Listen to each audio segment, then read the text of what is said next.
Destinée à Paris. Cette histoire est fictive et complètement créée par le logiciel d'intelligence artificielle ChatGPT.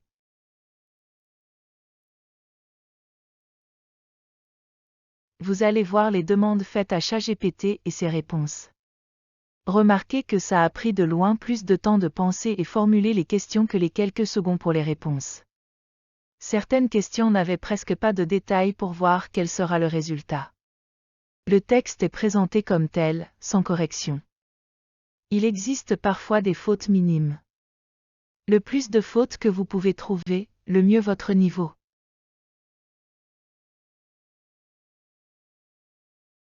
Écrit un dialogue entre Paul et Julie, deux Français qui se rencontrent par hasard à Paris 3 fois le même jour. Ils commencent à penser que c'était leur destin de se rencontrer comme ça. Racontent leur histoire à travers leurs paroles seulement en incluant des détails sur les endroits où ils se rencontrent. Inclut 12 échanges au bout duquel ils se mettent d'accord pour sortir ensemble le lendemain soir. Commence par Julie. Épisode 7. Le premier voyage. Un jour Julie propose un voyage en Italie pour eux. Elle dit à Paul qu'elle n'avait jamais visité l'Italie. Paul est surpris, car il a déjà fait plusieurs voyages en Italie. Il informe Julie qu'il sait exactement quoi faire et où visiter. Il décrit un itinéraire des 6 plus belles villes en Italie. Écrit le dialogue entre eux où Julie demande des détails sur les endroits à visiter pour chaque ville que Paul mentionne. Commence le dialogue par Julie. Paul, je suis vraiment excitée à l'idée de visiter l'Italie. Quels endroits as-tu en tête pour notre voyage? Eh bien, j'ai visité plusieurs villes en Italie. Mais il y en a 6 en particulier qui m'ont vraiment marqué. Tout d'abord, nous devrions visiter Rome. Rome. J'ai toujours voulu visiter cette ville. Quel site devrions-nous voir? Il y a tellement de choses à voir à Rome, mais je pense que la visite du Colisée, du Forum romain et du Vatican devrait être en haut de notre liste. Le Colisée. Cela doit être incroyable de voir un tel monument historique en personne. Et le Vatican, quelle expérience spirituelle cela doit être. Exactement. Ensuite, nous devrions nous diriger vers Florence, la ville de l'art et de la Renaissance. Ah oui, je me souviens avoir étudié l'art de la Renaissance à l'école. Quel musée ou galerie d'art devrions-nous visiter? La galerie des Offices et la Galleria dell'Accademia sont des incontournables.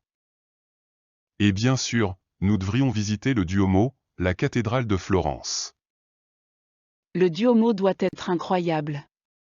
J'ai hâte de voir cela en personne. Et quel est le prochain arrêt sur notre itinéraire?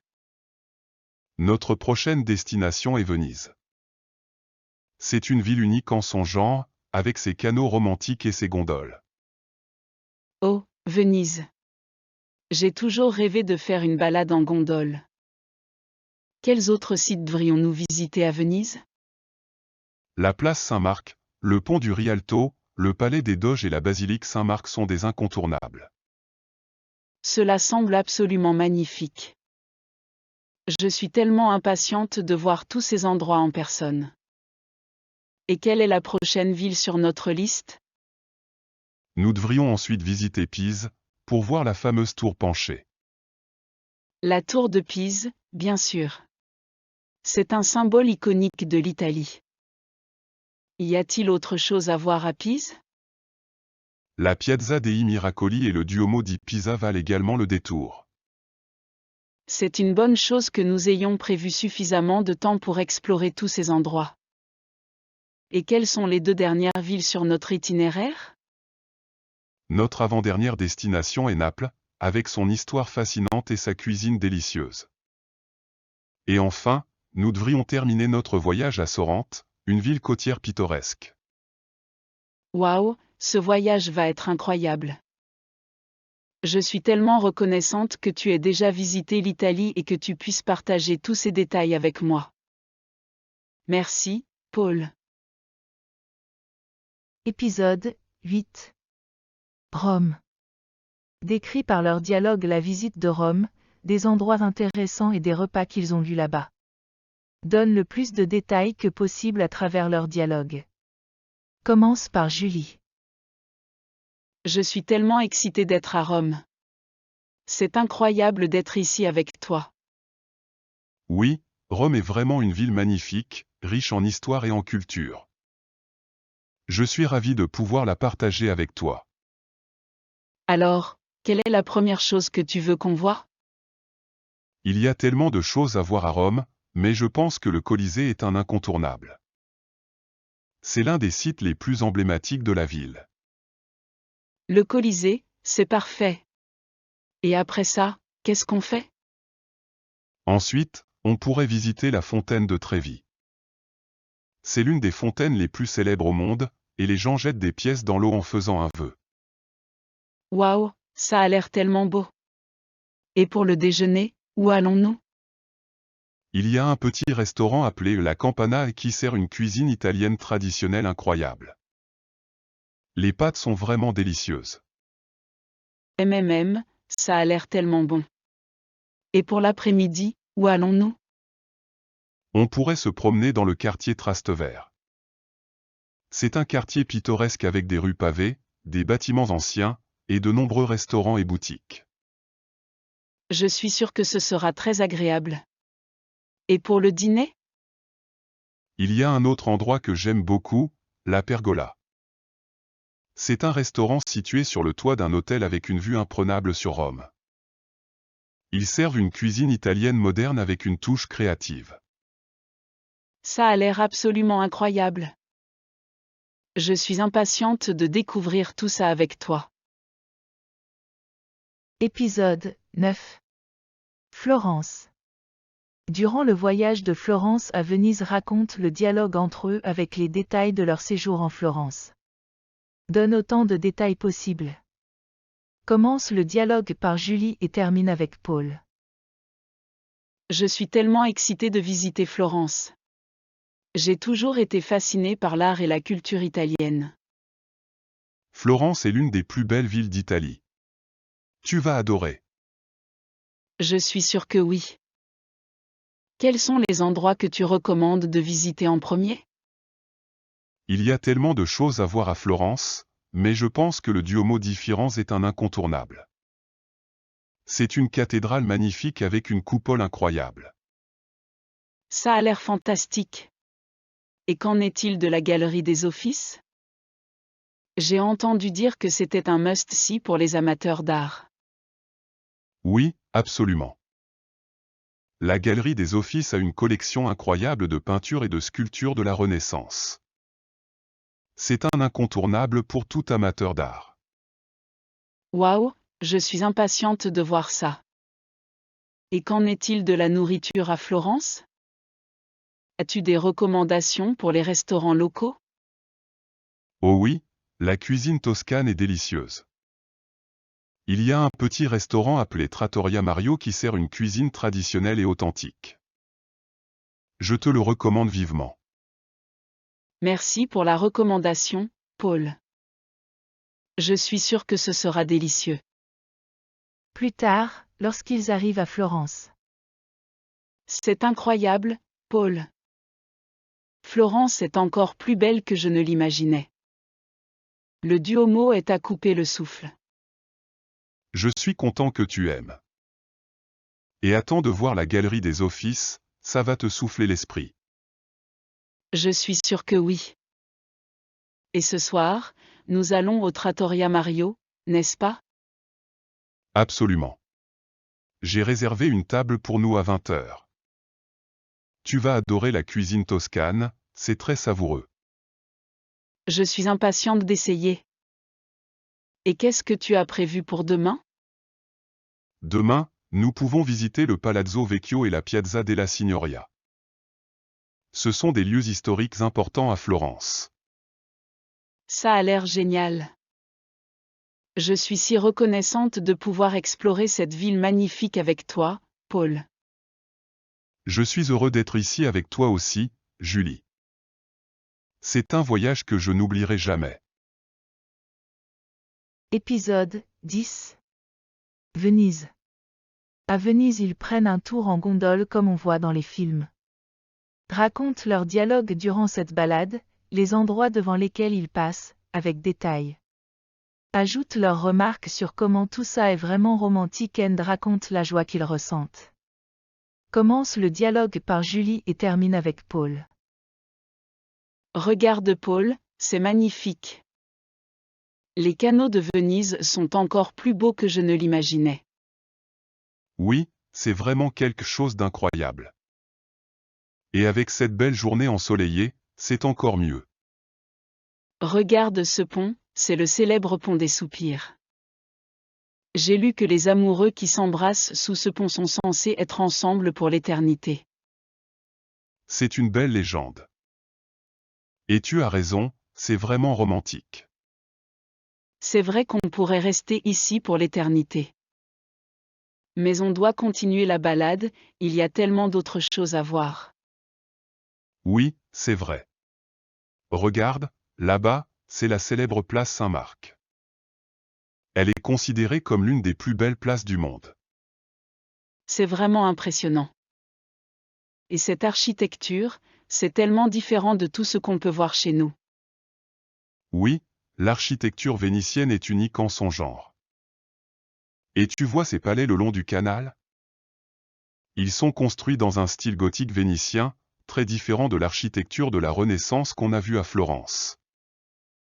C'est fascinant, j'aime apprendre toutes ces choses sur les endroits qu'on visite. Et regarde, ces ponts enjambant les canaux sont tellement pittoresques. Oui, ils sont vraiment charmants. Et cette balade en gondole est vraiment romantique. Je suis tellement heureuse d'être ici avec toi, Paul. Ce voyage est vraiment inoubliable. Moi aussi, Julie. Je suis tellement reconnaissant de partager cette expérience avec toi. Épisode 11. Naples. Durant le dernier dîner à Naples, raconte le dialogue qui résume tout ce qu'ils ont fait à Naples. Donne des détails sur le menu spécial de la soirée en plus des détails sur Naples, avec son histoire fascinante et sa cuisine délicieuse. Commence le dialogue avec Julienne, termine avec Paul. Waouh, je ne peux pas croire que c'est notre dernier soir ici à Naples. C'était une ville tellement incroyable à explorer. Je suis entièrement d'accord. Et ce restaurant a l'air fantastique pour notre dernier dîner ici. Oh oui, j'ai entendu dire que c'était un endroit vraiment spécial. Regardez ce menu, il y a tellement de choix délicieux. Absolument. Et le chef est connu pour sa cuisine napolitaine authentique. Nous avons tellement de chance de pouvoir goûter à tout cela. D'accord, nous avons vu tellement de choses à Naples. Quelle a été votre partie préférée du voyage? Difficile de dire. J'ai vraiment aimé explorer la vieille ville et visiter le musée archéologique. Oui, c'était incroyable de voir toutes les ruines et les artefacts de Pompéi. Et que dire de la pizza napolitaine? Ah oui, la pizza était divine. Je ne pense pas avoir jamais goûté une pizza aussi savoureuse. Et je ne peux pas oublier les pâtisseries napolitaines, en particulier le sfogliatelle. C'était tellement bon. Exactement. Et je pense que la visite du Castel dell'Ovo était également l'un des moments forts. L'histoire derrière ce château est fascinante. Oh, j'ai adoré cette visite aussi. Et les vues depuis le château étaient absolument à couper le souffle. C'était vraiment romantique, n'est-ce pas? Oui, absolument. Et je dois dire que cette balade en gondole que nous avons prise à Venise était tout aussi romantique. Ah oui, Venise était un rêve. La ville, les canaux, la nourriture, tout était parfait. Je suis tellement heureuse que nous ayons pris le temps de faire cette excursion. C'était vraiment le clou de notre voyage. C'est vrai. Et ce soir, ce dîner est le complément parfait à tout cela. Absolument. J'adore les pâtes à la sauce napolitaine, c'est tellement délicieux. Et je suis vraiment excité à l'idée de goûter la spécialité de la maison, le ragu napolitain. Cela a l'air tellement appétissant. Je suis sûr que ce sera le point culminant de notre dîner. Je suis tellement heureux d'avoir partagé ce voyage avec toi, Julie. C'était une expérience inoubliable. Je suis aussi très heureuse, Paul. Nous avons vécu tellement de moments incroyables ensemble. Je suis sûre que nous aurons beaucoup de souvenirs à chérir pour toujours. Épisode 12. Fin du voyage et Sorrente. De retour à Paris, Paul et Julie racontent leur visite à Sorrente, une ville côtière pittoresque. À travers leur dialogue donnent les détails de leur visite et la gentille guide touristique durant une de leurs visites. Ils sont très contents d'avoir fait ce voyage et se promettent de faire un autre à la première occasion. Commence le dialogue avec Julienne, termine avec Paul. Paul, je suis tellement contente que nous ayons visité Sorrente. C'était tellement beau et pittoresque. Oui, Sorrente était incroyable. J'ai adoré les vues panoramiques sur la côte. Et notre guide touristique, Maria, était tellement gentille. Elle nous a montré les meilleures vues de la ville. Et elle nous a emmenés dans des endroits que nous n'aurions jamais trouvés par nous-mêmes. Comme ce petit restaurant italien authentique qui était tellement délicieux. Oh, oui. Ce restaurant était incroyable. J'ai adoré leur sauce tomate maison. Et que dire de leur vin local? C'était si bon que j'en ai acheté une bouteille à ramener à Paris. Et que dire des jardins de la villa communale? C'était tellement beau. J'ai adoré me promener et admirer la vue sur la mer. Et la mer était tellement claire et bleue. J'ai adoré la plage de Marina Grande. C'était la meilleure plage que j'ai jamais vue. Je suis tellement heureuse que nous ayons fait ce voyage ensemble. Je ne peux pas attendre notre prochaine aventure. Moi aussi, Julie. C'était un voyage inoubliable. Nous devrions planifier notre prochain voyage dès que possible. Maintenant nous allons réviser les définitions de quelques mots de vocabulaire qui sont apparus dans cette vidéo avec des exemples. C'est ChatGPT qui les a écrits. La liste des définitions qui suit couvre un grand nombre de niveaux, ce qui peut la rendre assez longue. Si vous n'êtes pas intéressé par certaines d'entre elles ou si vous en êtes déjà familier, vous pouvez facilement naviguer en utilisant les chapitres que nous avons créés pour vous. Vous trouverez les codes temporels des chapitres dans la description. Il vous suffit de cliquer sur la section qui vous intéresse pour y accéder directement. Ainsi, vous pouvez ne regarder que les mots qui vous intéressent. Les définitions peuvent contenir de nouveaux mots, des termes difficiles ou du français avancé. Notre intention est de vous exposer autant que possible à la langue française. Le contexte peut parfois aider à inférer les sens, mais vous êtes en contrôle. Vous pouvez choisir le contenu qui vous convient et ignorer ce qui est difficile ou que vous n'aimez pas. Parfois, même si vous connaissez déjà un mot, vous pouvez toujours apprendre quelque chose de nouveau, que ce soit un autre sens ou grâce aux exemples inclus. L'architecture est un art et une technique qui consiste à concevoir et à construire des bâtiments, des structures et des espaces urbains. Elle est liée à des considérations esthétiques, fonctionnelles, techniques et environnementales. L'architecture peut être considérée comme une expression culturelle et historique, reflétant les traditions et les valeurs d'une société. Exemple de bâtiments architecturaux célèbres. La Tour Eiffel à Paris, France. Le Colisée à Rome, Italie. La Sagrada Familia à Barcelone, Espagne. Le Burj Khalifa à Dubaï, Émirats arabes unis. Le musée Guggenheim à Bilbao, Espagne. Le Sydney Opera House à Sydney, Australie. Le Chrysler Building à New York, États-Unis. La mosquée Sheikh Zayed à Abu Dhabi, Émirats arabes unis. Le palais de Westminster à Londres, Royaume-Uni.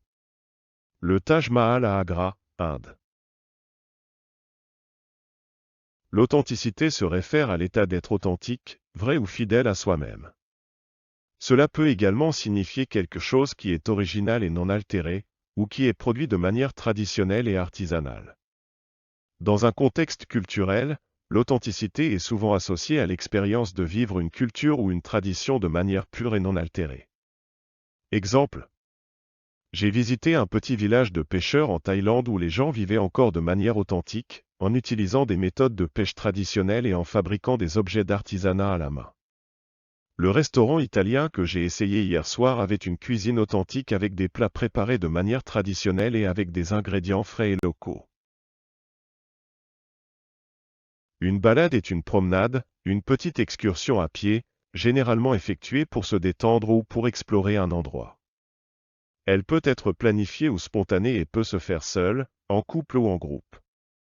Les balades sont souvent associées à la nature ou aux endroits pittoresques, mais elles peuvent également se faire en ville ou dans des zones urbaines. Exemple. J'aime faire une petite balade tous les matins pour me réveiller. Nous avons décidé de faire une balade en forêt cet après-midi pour profiter du beau temps. Une basilique est un édifice religieux chrétien, généralement de grande taille, construit selon un plan en croix latine et comportant une ou plusieurs nefs.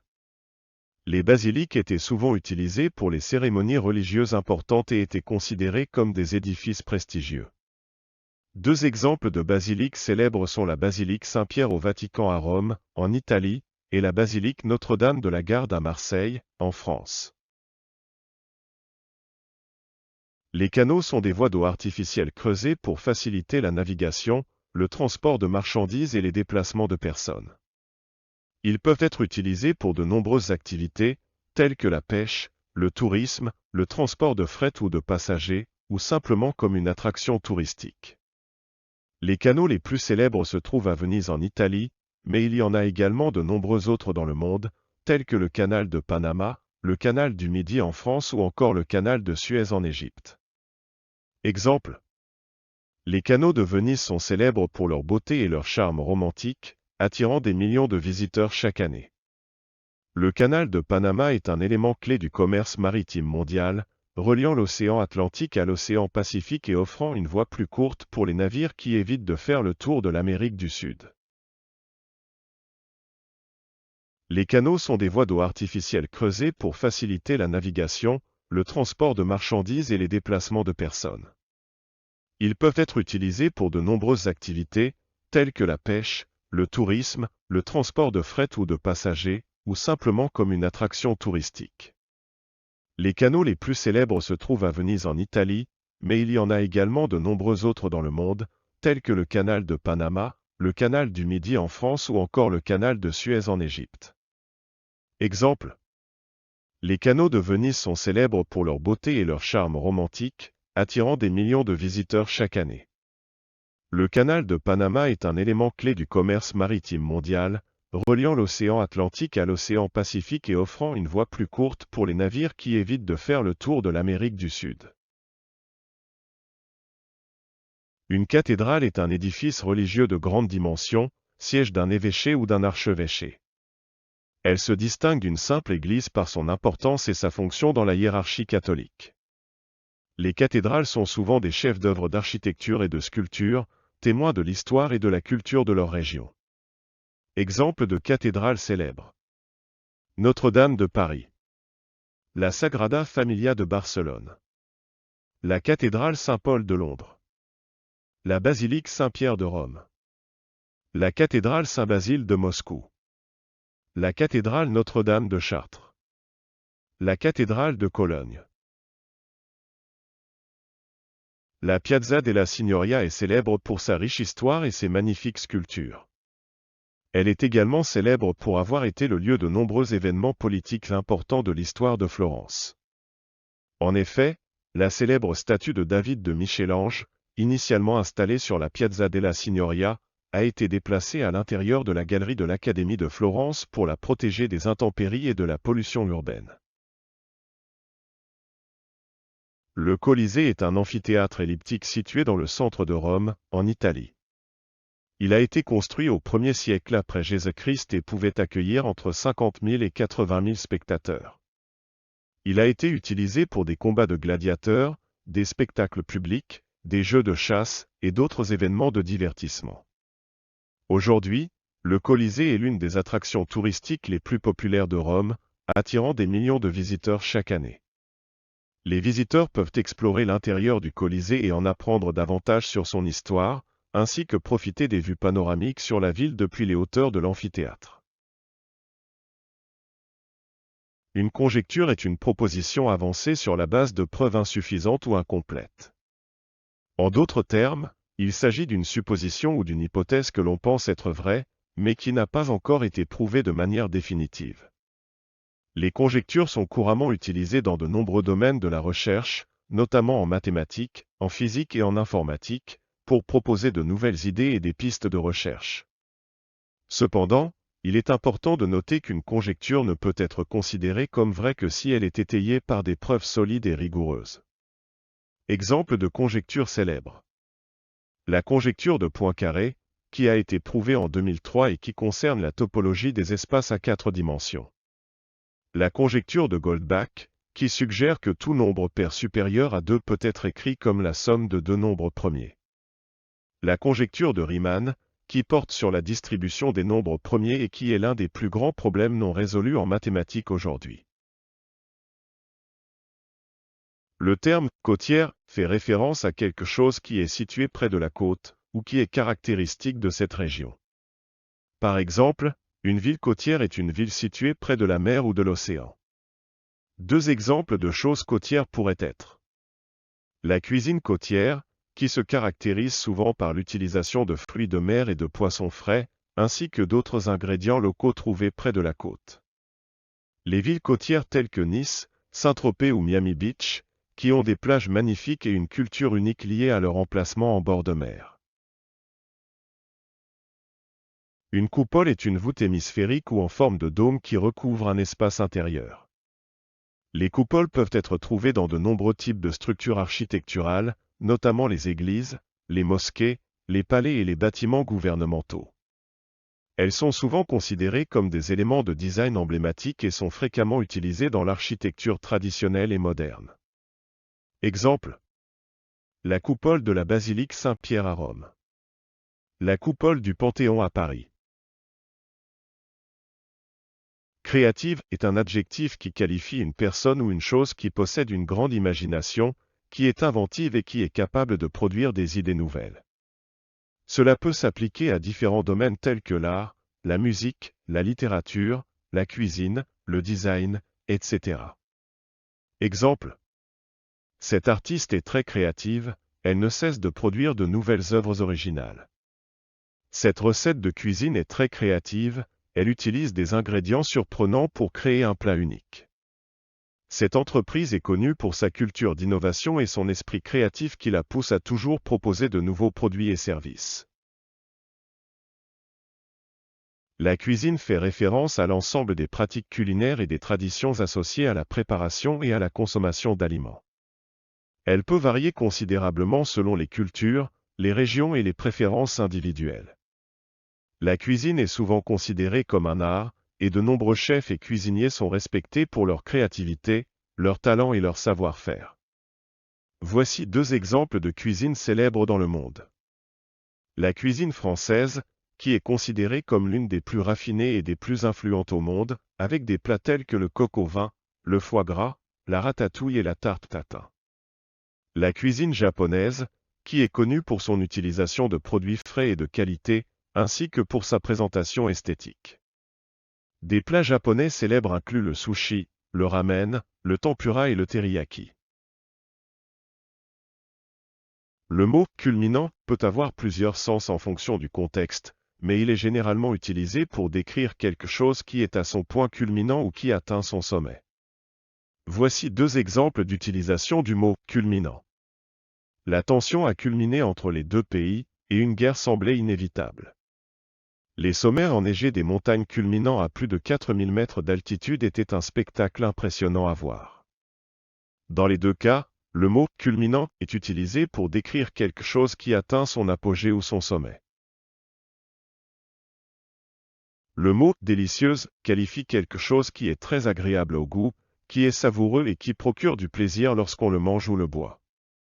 Cela peut s'appliquer à de la nourriture, des boissons, des bonbons, etc. Exemple. Cette tarte aux pommes est délicieuse, on sent bien le goût de la cannelle. J'ai goûté un vin rouge délicieux lors de ma visite dans un vignoble. Le mot « emblématique » est un adjectif qui qualifie quelque chose qui est représentatif d'une idée, d'une culture, d'un groupe ou d'une époque. Cela peut également se référer à quelque chose qui est symbolique ou significatif. Par exemple, la Tour Eiffel est l'emblème de Paris. Le film Titanic est considéré comme un film emblématique de la culture des années 90. Le drapeau américain est un symbole emblématique de la liberté et de la démocratie. Dans tous ces exemples, les choses mentionnées sont représentatives d'une idée ou d'un groupe de personnes, ou sont considérées comme ayant une signification particulière pour une culture ou une époque donnée. Le mot « endroit » est un nom commun qui désigne un lieu particulier ou un lieu précis dans un espace géographique donné. Il peut être utilisé pour parler de différents types de lieux tels que des villes, des monuments, des bâtiments, des parcs, des plages, des montagnes, etc. Exemple 1. Pendant mes vacances en France, j'ai visité plusieurs endroits célèbres comme la Tour Eiffel à Paris, le château de Versailles et la ville médiévale de Carcassonne. Exemple 2. Pour mon anniversaire, j'ai prévu une journée pour visiter différents endroits dans ma ville natale. Je vais commencer par le musée d'art, puis aller au parc pour pique-niquer, et finir par une promenade au bord de la rivière. L'éternité désigne un état de durée infinie, sans commencement ni fin. Elle peut être comprise comme un temps sans fin, qui s'étend indéfiniment dans le futur et le passé. Cette notion est présente dans de nombreuses cultures et religions, souvent associée à des concepts tels que l'immortalité, l'âme éternelle ou encore la vie après la mort. Exemple. Dans la religion chrétienne, la vie éternelle est un état de béatitude qui s'obtient après la mort. La notion d'éternité est également présente dans la philosophie, notamment chez les penseurs grecs comme Platon et Aristote qui considéraient l'éternité comme une propriété de l'univers et de la réalité. Le mot « excité » peut avoir plusieurs significations en fonction du contexte dans lequel il est utilisé. Voici 2 exemples d'utilisation courante de ce mot. Lorsqu'on est enthousiaste à propos d'une activité à venir ou d'un événement futur, on peut dire qu'on est excité. Par exemple, je suis excité à l'idée de partir en vacances la semaine prochaine. Lorsqu'on est émotionnellement agité ou stimulé, on peut également dire qu'on est excité. Cette utilisation peut être positive ou négative, en fonction du contexte. Par exemple, je suis tellement excité que mon équipe ait gagné le match, ou bien, je suis excité depuis des heures et je n'arrive pas à dormir. Dans les 2 cas, le mot « excité » exprime un état d'agitation, qu'il soit lié à l'enthousiasme ou à une stimulation émotionnelle. Une excursion est une activité de loisir qui implique une sortie organisée pour visiter un lieu ou une attraction touristique en groupe ou individuellement. Il peut s'agir d'une journée entière ou d'une demi-journée, et peut impliquer de voyager en voiture, en train, en bateau ou en avion. Les excursions peuvent être organisées par des agences de voyage ou par des particuliers. Exemple 1. Pendant ses vacances en Grèce, Marie a réservé une excursion en bateau pour visiter l'île de Santorin. Exemple 2. Le club de randonnée organise une excursion dans les montagnes le week-end prochain. Le mot « expérience » peut avoir plusieurs significations selon le contexte.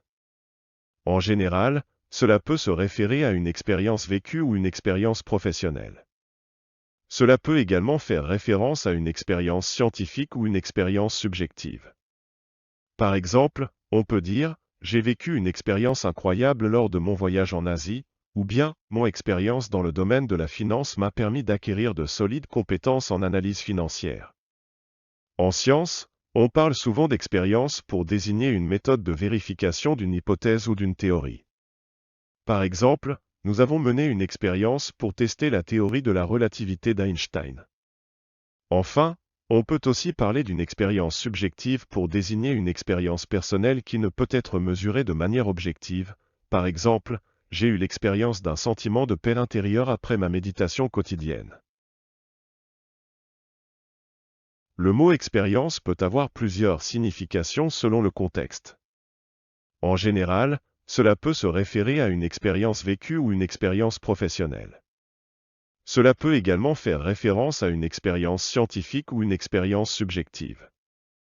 Par exemple, on peut dire « J'ai vécu une expérience incroyable lors de mon voyage en Asie » ou bien « Mon expérience dans le domaine de la finance m'a permis d'acquérir de solides compétences en analyse financière ».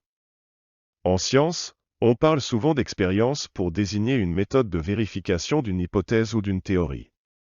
Par exemple, nous avons mené une expérience pour tester la théorie de la relativité d'Einstein. Enfin, on peut aussi parler d'une expérience subjective pour désigner une expérience personnelle qui ne peut être mesurée de manière objective. Par exemple, j'ai eu l'expérience d'un sentiment de paix intérieure après ma méditation quotidienne. Le terme « fascinante » est utilisé pour décrire quelque chose qui est très intéressant et captivant, souvent de manière inexplicable. Cela peut se référer à une personne, un lieu, une histoire ou même une idée qui a le pouvoir de captiver l'attention et de susciter l'admiration. Par exemple, la culture égyptienne ancienne est souvent considérée comme fascinante en raison de ses pyramides majestueuses, de ses pharaons mystérieux et de ses croyances religieuses complexes. De même, l'histoire de la civilisation romaine est également fascinante pour de nombreuses personnes en raison de son influence sur la politique, l'art, l'architecture et la culture en général.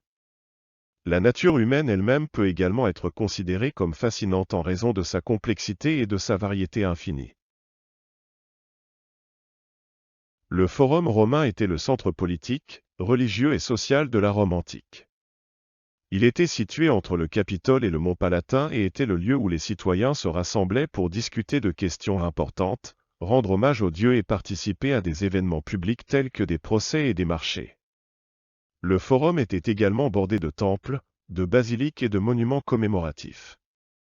Aujourd'hui, le Forum romain est une attraction touristique populaire à Rome, où les visiteurs peuvent explorer les ruines de l'ancien centre de la ville et en apprendre davantage sur l'histoire et la culture de la Rome antique. La Galerie des Offices est un célèbre musée de Florence, en Italie.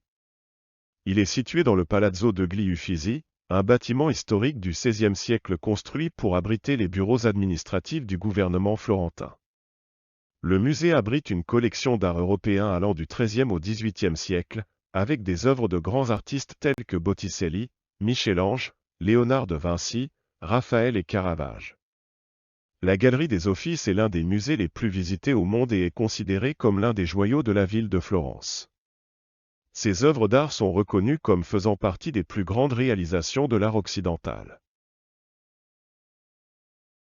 Les galeries d'art sont des espaces où les œuvres d'art sont exposées et vendues. Ce sont souvent des lieux de rencontre pour les artistes, les collectionneurs et les amateurs d'art.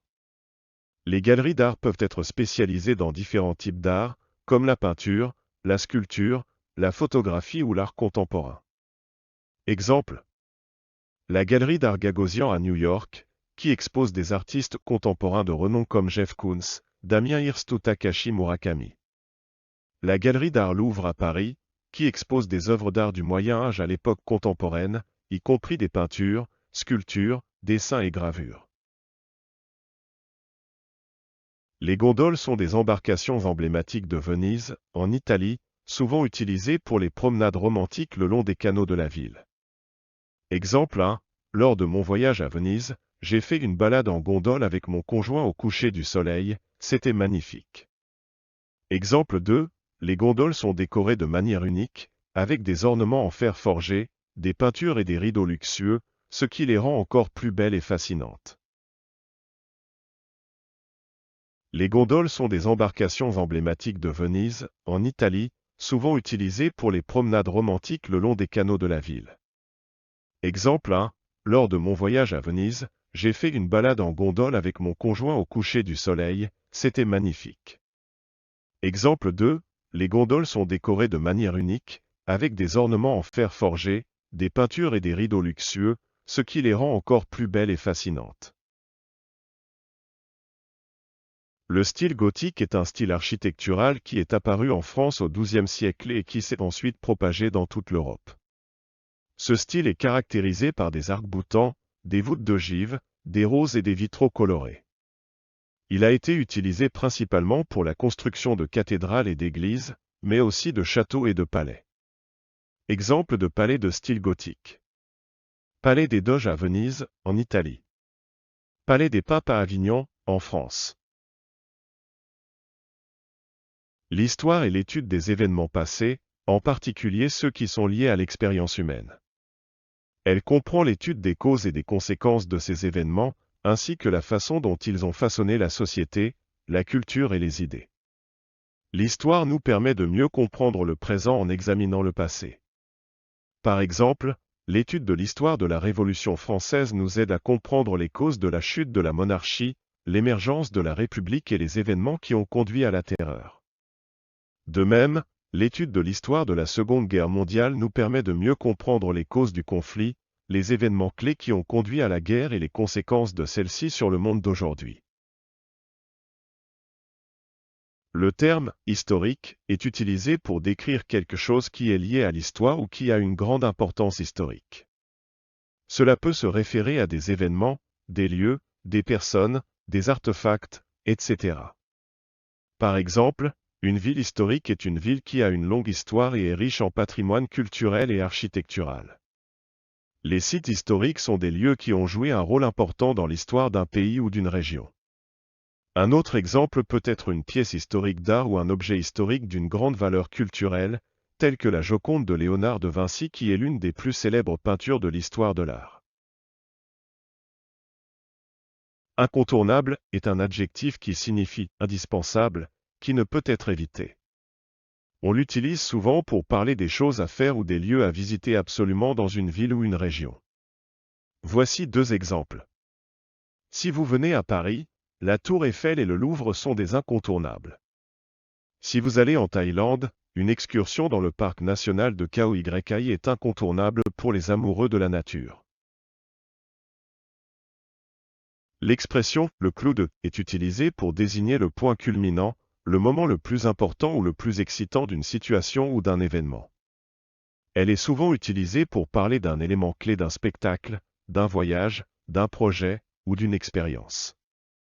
Par exemple, le clou de notre voyage en Thaïlande était la visite du temple de Borobudur. Le clou de la soirée était le spectacle de feux d'artifice à la fin. Le clou du projet était la présentation finale devant les investisseurs. L'expression peut également être utilisée dans un contexte plus métaphorique pour désigner un moment décisif ou crucial d'une situation. Par exemple, le clou de la négociation était la décision finale du client. Le verbe « marquer » peut avoir plusieurs sens, voici quelques-uns. Mettre une marque, cela signifie mettre un signe, une étiquette ou une trace pour indiquer quelque chose. Exemple, j'ai marqué mes valises avec des étiquettes pour ne pas les perdre à l'aéroport. Noter quelque chose, cela signifie écrire quelque chose pour se souvenir ou pour le rappeler plus tard. Exemple, j'ai marqué dans mon agenda la date de mon prochain rendez-vous chez le médecin. Souligner, cela signifie mettre en évidence quelque chose pour attirer l'attention sur un point spécifique. Exemple, le professeur a marqué les erreurs dans mes devoirs pour que je puisse les corriger. Faire une différence, cela signifie avoir un impact significatif sur quelque chose ou quelqu'un. Exemple, la présence des parents peut marquer la vie d'un enfant de manière positive. Marquer un but, cela signifie réussir à mettre la balle dans le but de l'équipe adverse dans un jeu de football. Exemple, le joueur de l'équipe locale a marqué le but décisif dans les dernières minutes du match. Obtenir un point, cela signifie réussir à marquer un point dans un jeu ou une compétition. Exemple, le joueur de tennis a réussi à marquer un point important grâce à son service puissant. Un monument est une structure érigée pour commémorer un événement important, une personne célèbre ou une période de l'histoire. Les monuments sont souvent des structures impressionnantes et majestueuses qui attirent l'attention des visiteurs et des touristes. Ils peuvent être situés dans des endroits publics tels que des places ou des parcs, ou dans des lieux plus isolés comme des cimetières ou des champs de bataille. Exemple. La Statue de la Liberté à New York est un monument emblématique qui représente la liberté et l'indépendance. Le mémorial du Vietnam à Washington, D.C. est un monument en hommage aux soldats américains morts pendant la guerre du Vietnam. Les monuments peuvent prendre différentes formes, telles que des statues, des obélisques, des arcs de triomphe, des colonnes, des mémoriaux, des temples ou des palais. Ils sont souvent chargés de symbolisme et d'histoire, et ont une grande valeur culturelle et éducative.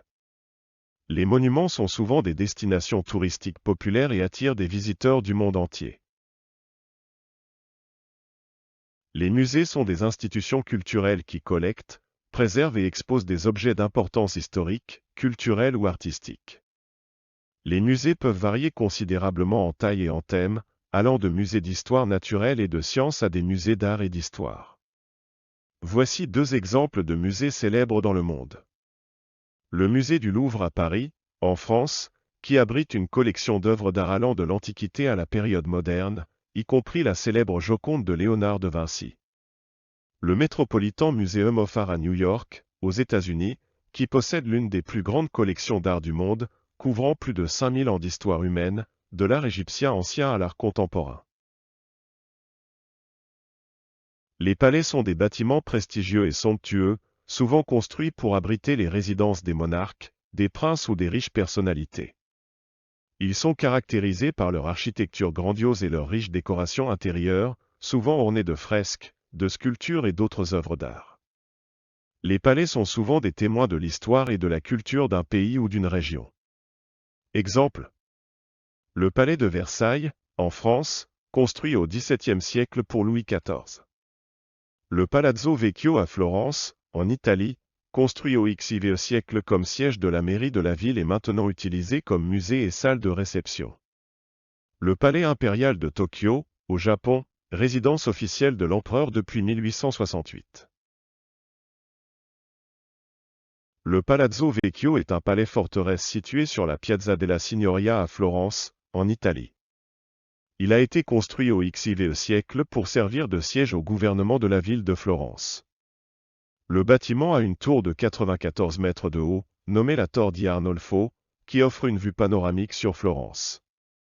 De nos jours, le Palazzo Vecchio est un musée ouvert au public, où l'on peut admirer des fresques, des sculptures et d'autres œuvres d'art.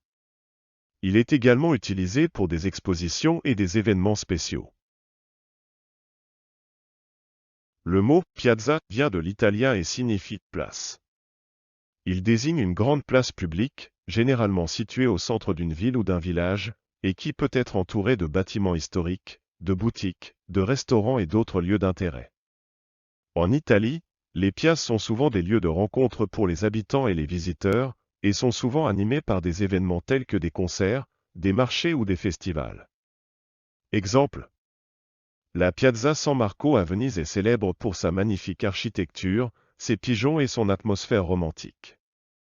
La Piazza del Campo à Sienne est connue pour son célèbre Palio, une course de chevaux palpitante qui se déroule 2 fois par an. Piazza della Signoria est une place célèbre du centre historique de Florence, en Italie. Elle est connue pour son architecture remarquable et pour abriter plusieurs statues emblématiques, notamment la copie du célèbre David de Michel-Ange et la fontaine de Neptune. La place est également entourée de bâtiments historiques importants, tels que le Palazzo Vecchio et les Loggia dei Lanzi. Elle a été le théâtre de nombreux événements politiques importants au cours de l'histoire de Florence. Aujourd'hui, c'est un lieu populaire pour les touristes et les habitants qui viennent y flâner et admirer l'art et l'architecture de la Renaissance italienne. Le terme pittoresque est utilisé pour décrire des endroits, des scènes ou des objets qui sont attractifs ou intéressants d'un point de vue visuel, ou qui sont particulièrement caractéristiques ou typiques d'une certaine époque ou région. Un endroit pittoresque peut évoquer une sensation de beauté rustique ou de charme nostalgique, ce qui le rend souvent populaire auprès des touristes et des artistes. Exemple. Le village pittoresque de Saint-Paul-de-Vence en France, avec ses rues pavées et ses maisons en pierre datant du Moyen Âge. Le paysage pittoresque des montagnes rocheuses du Colorado, avec ses vues à couper le souffle sur les sommets enneigés et les lacs cristallins.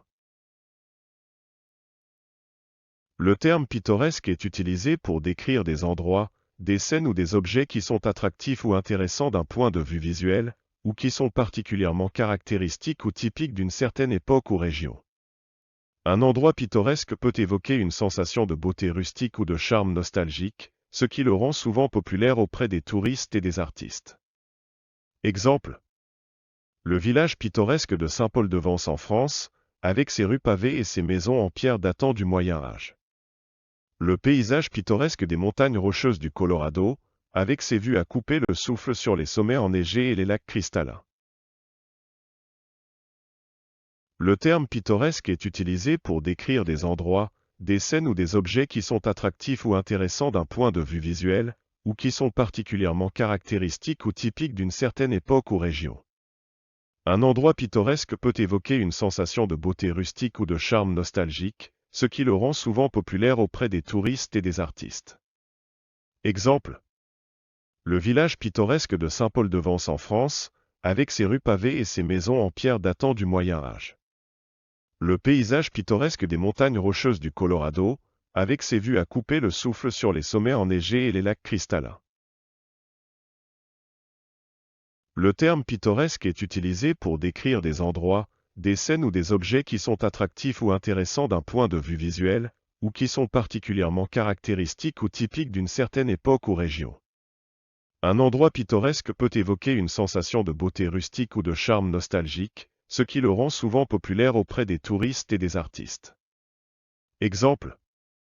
Le village pittoresque de Saint-Paul-de-Vence en France, avec ses rues pavées et ses maisons en pierre datant du Moyen Âge. Le paysage pittoresque des montagnes rocheuses du Colorado, avec ses vues à couper le souffle sur les sommets enneigés et les lacs cristallins. Être reconnaissant, c'est éprouver de la gratitude envers quelqu'un pour ce qu'il a fait ou pour ce qu'il est.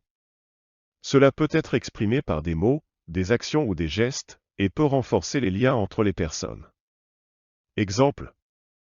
Je suis reconnaissant envers mes parents pour tout le soutien qu'ils m'ont apporté tout au long de ma vie.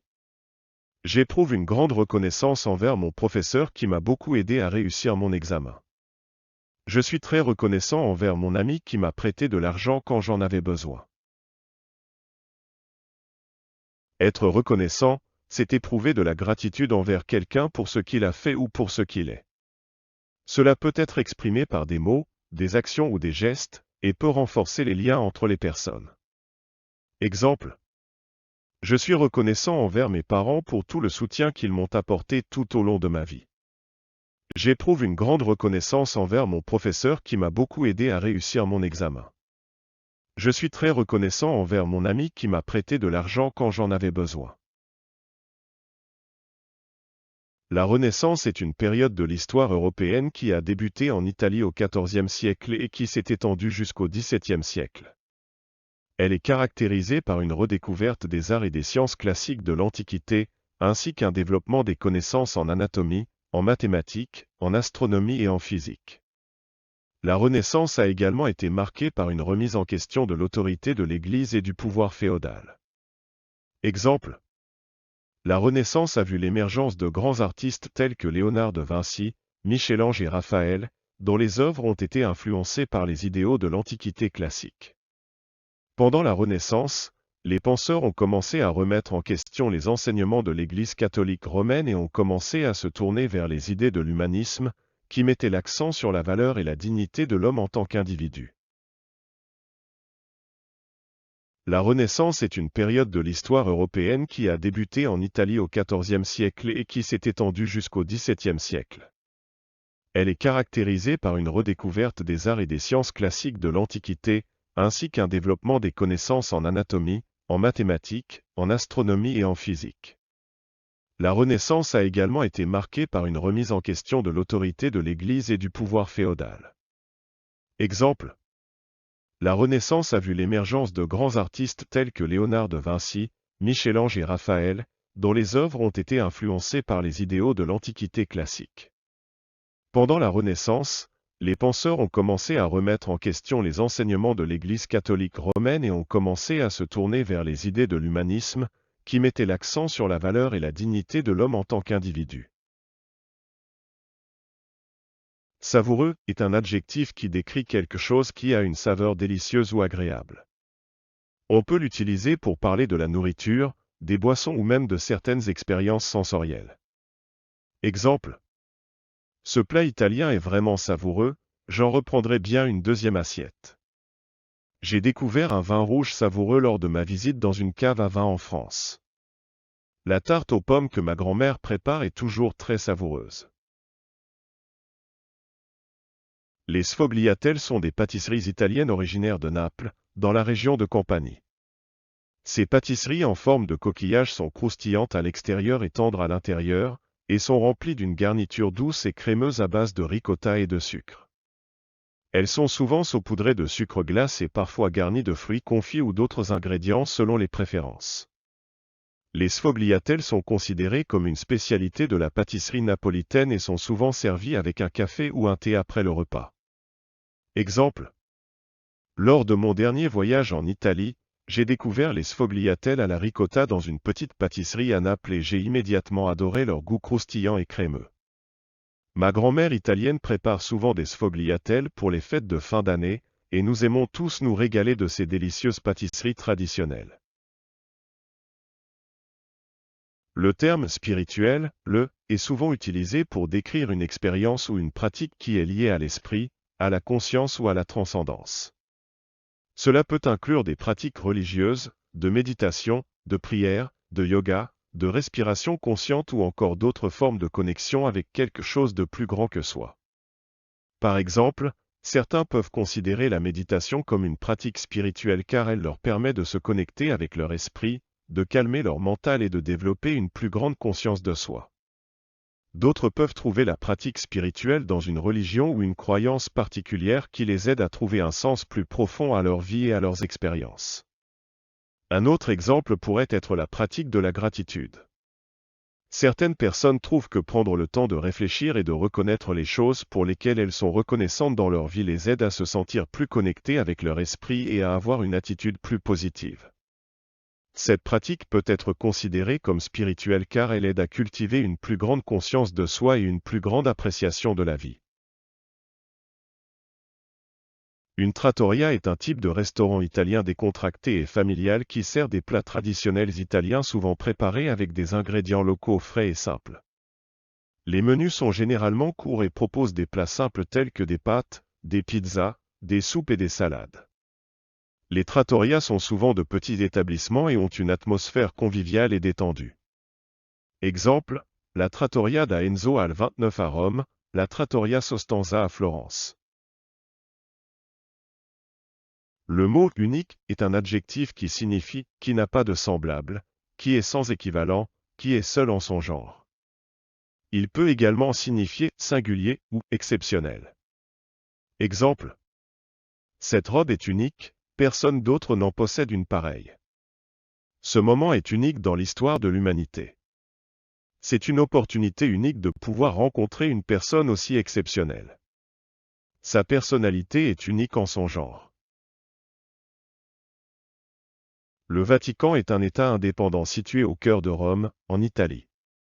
C'est la plus petite entité territoriale au monde et le siège de l'Église catholique romaine, dirigée par le pape. Le Vatican abrite également des musées célèbres, la chapelle Sixtine avec ses fresques de Michel-Ange et la basilique Saint-Pierre, l'une des plus grandes églises du monde. Le Vatican est une destination populaire pour les touristes du monde entier. Une ville est un centre urbain où une grande population vit et travaille. Les villes sont généralement caractérisées par une densité de population élevée, une diversité culturelle et une concentration de bâtiments et d'infrastructures. Les villes offrent souvent un accès facile aux services et aux divertissements tels que les musées, les restaurants, les cinémas, les centres commerciaux, les parcs et les stades. Elles sont également le lieu de naissance de nombreux mouvements culturels, sociaux et politiques.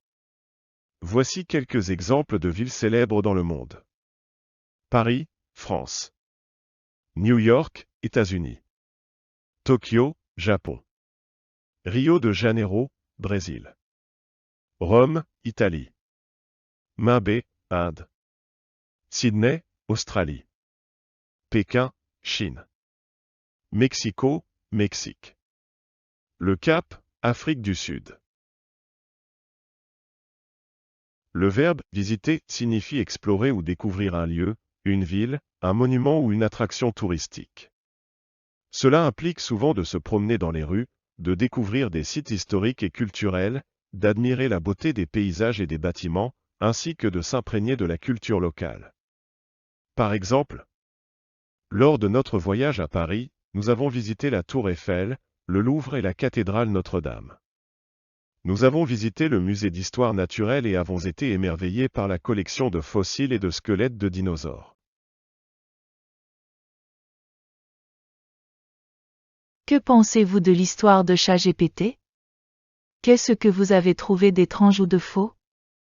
Avez-vous des idées pour les prochains épisodes? Laissez vos commentaires ci-dessous.